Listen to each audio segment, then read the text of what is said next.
hoping that attachment to that belief there will be certain security,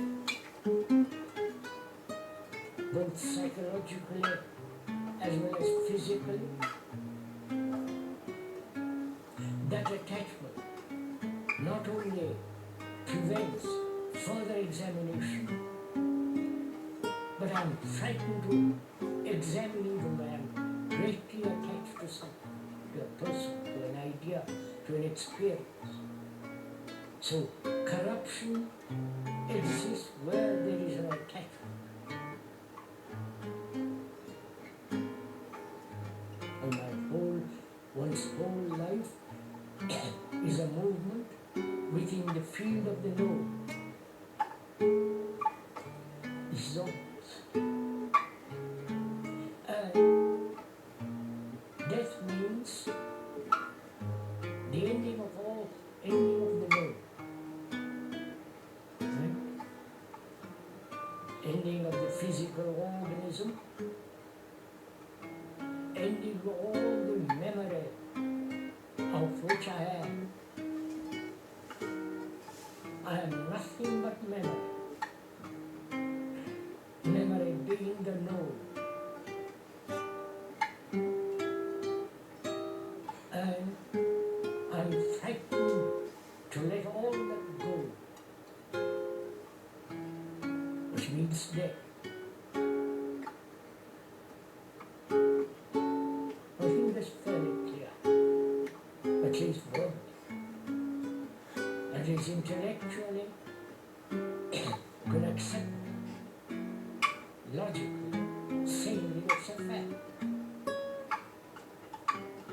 So the question is, why human beings throughout the world, though they believe some of them in the Asiatic world, the rebirth of themselves in next life, the next life being much more dignified, more prosperous, more better house, better position. So those who believe in reincarnation, that is the soul, the ego, the me, which is a bundle of memories, being born next life,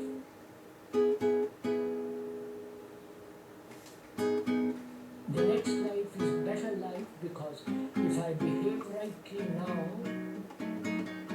conduct myself righteously, live a life without violence, without greed and so on, next life I have a better life, better position.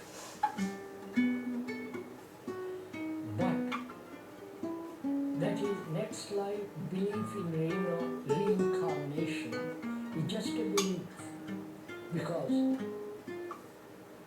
those who have this strong belief don't live a righteous life today. Right? You're following me? It's just an idea, the next life will be marvelous.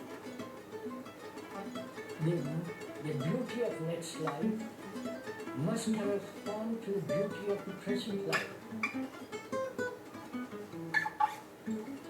But the present life is so tortuous, so demanding, so complex, we forget the belief and start deceit, hypocrisy, every form of vulgarity and so on. There's one aspect of death, that is believing in something next life. But those who do not accept such theory,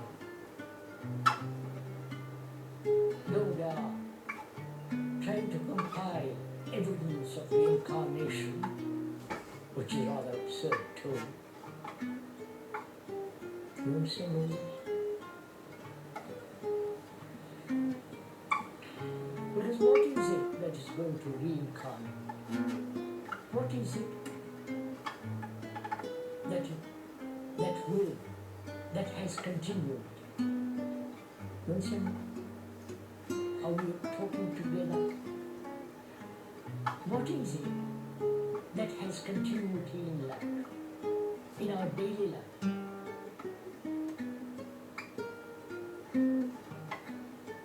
It is the remembrance of yesterday's experience, pleasures, fears, anxieties, and there is that continuity right through life, unless we break it and move away from that kind.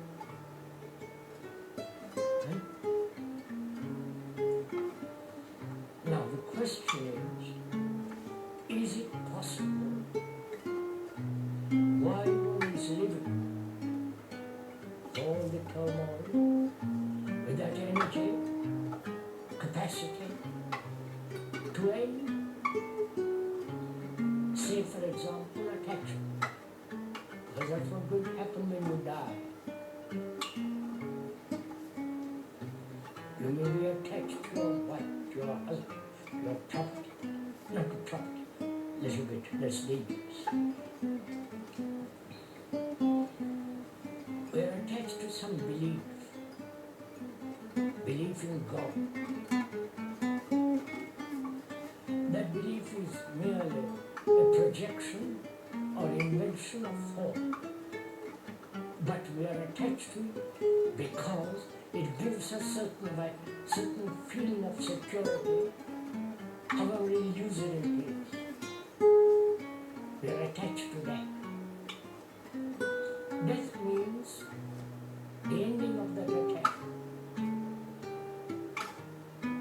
Now, while living, can we end voluntarily, erasing it, without any effort, that form of attachment? Which means dying to something we have known. You follow me? Then, can we do it? Because that is living and dying together, not separated by 100 years or 50 years waiting for some disease to push us off.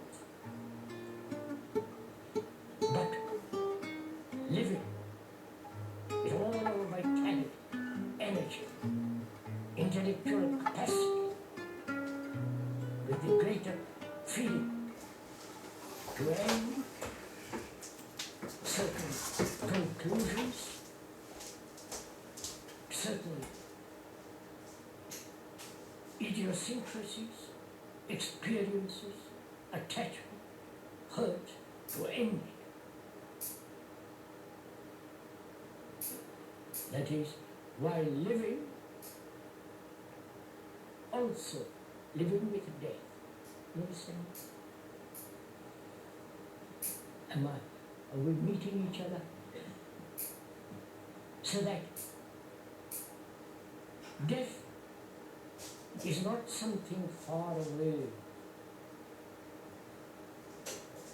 Death is not something that is at the end of one's life, through some accident, disease, old age, but rather living to all the things of life, ending life, which is death. That means death is not separate from living.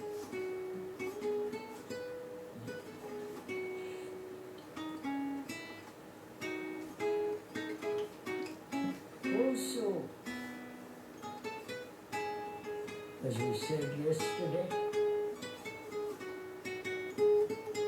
we should consider to get up, sitting on the banks of that river on a bench, water flowing, clear, not muddy, polluted water, seeing all the movement of the waves pursuing each other down the river. We also, as two friends sitting there, talk together about what is religion. Why has religion played such great part in our lives from the ancient of times till today?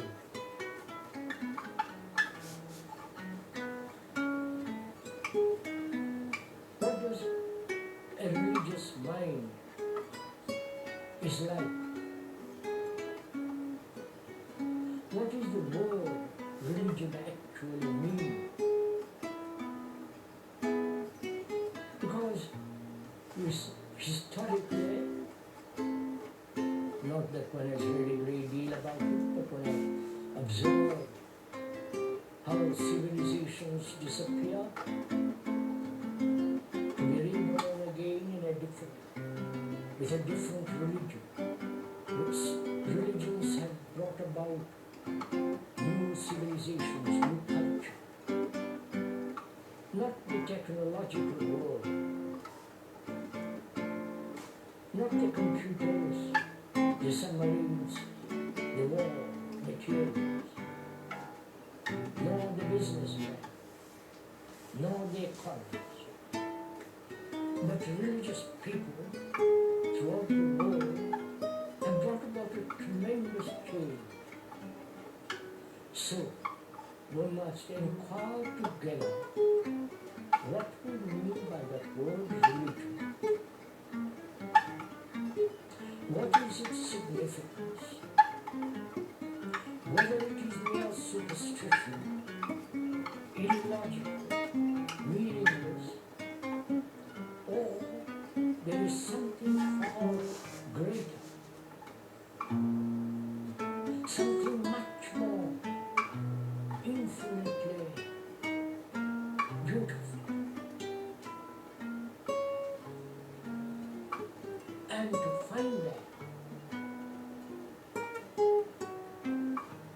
is it not necessary? We are talking over two friends. Is it not necessary to be free of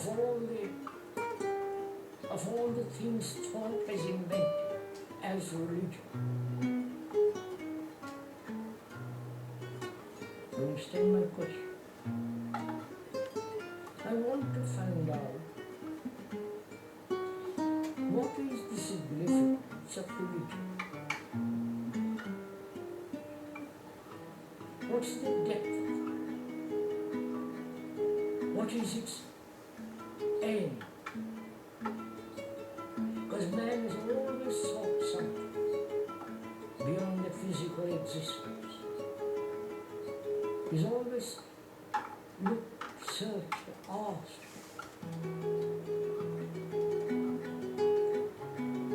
suffered, tortured himself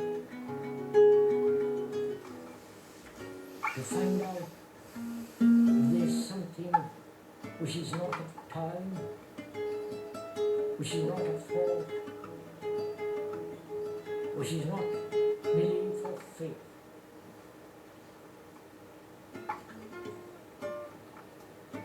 And to find that out, one must be absolutely free.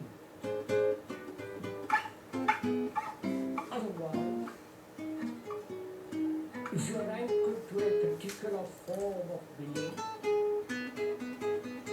that very belief will prevent investigation into what is eternal, if there is such thing as eternity, which is beyond all time, beyond all measure. So one must be free if one is serious in the inquiry into what is religion. One must be free of all the things that thought has invented, put together, that which is considered religious.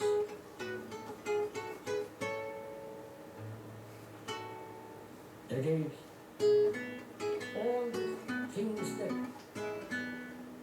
Hinduism has invented with its superstition, with its beliefs, with its images, and the ancient literature, as the Upanishads and so on, one must be completely fearful. If one is attached to it, it's impossible, naturally, to discover that which is original. Very simple. That is, if my mind, my brain is conditioned by the Hindu superstition, beliefs, dogmas, idolatry, all the ancient tradition, my mind is anchored. If it cannot move, it's not free. Yeah. One must be free completely from all that. Being a Hindu, and similarly, one must be free totally from all the inventions of hope, as the rituals